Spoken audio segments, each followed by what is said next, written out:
So, ito yung binili ko na souvenir shirt sa Venice. Ayan o. Venezia, Italia.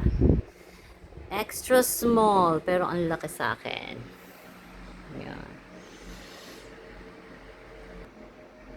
Ito naman yung binili ko na Paris souvenir shirt sa Champs-Élysées.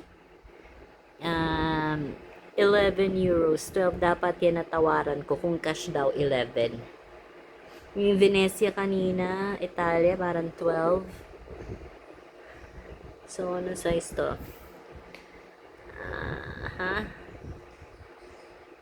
Small? Ayan. Paris. Nandiyan ang, ayan, from left, that is Notre Dame, that is Louvre Museum, Eiffel Tower, and Arc de Triomphe, and the Sacré-Cœur Cathedral. Yan. Ganda. Next, shirt. Hindi order ito hindi in order. So, sa Monaco, this is for, I think, 12.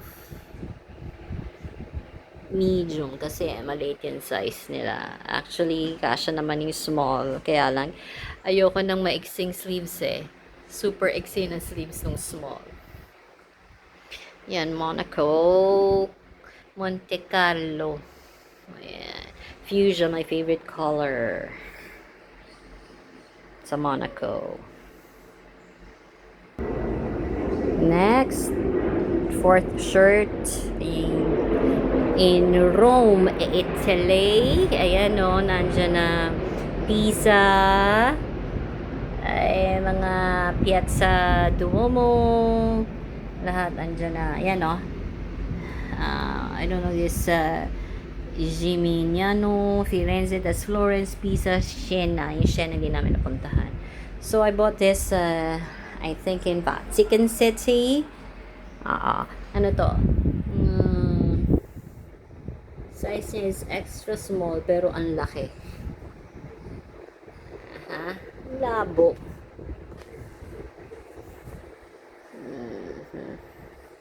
Ayan, parang 10 or 12 euros.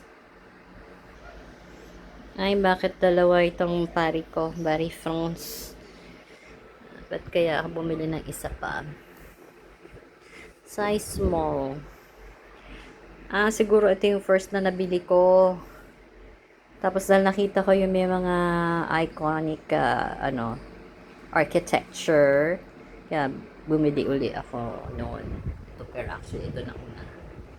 Ito yata yung 12 euros. Na tinawanan ko ng 11. So, this is the fifth shirt. Ito sa room ko talaga binili. Yung kanina Vatican yun merong Leaning Tower of Pisa. Sa Pisa yata yun. Oh yeah, sa Pisa ko binili yun. Ang tanga. Hindi sa Vatican yun. Ito, size ano to? Sa kids. Kasi lalaki ng for adults na mga shirt eh. So yan o, Colosseo. Yan. This is the sixth one. Bought this in Rome, Italy.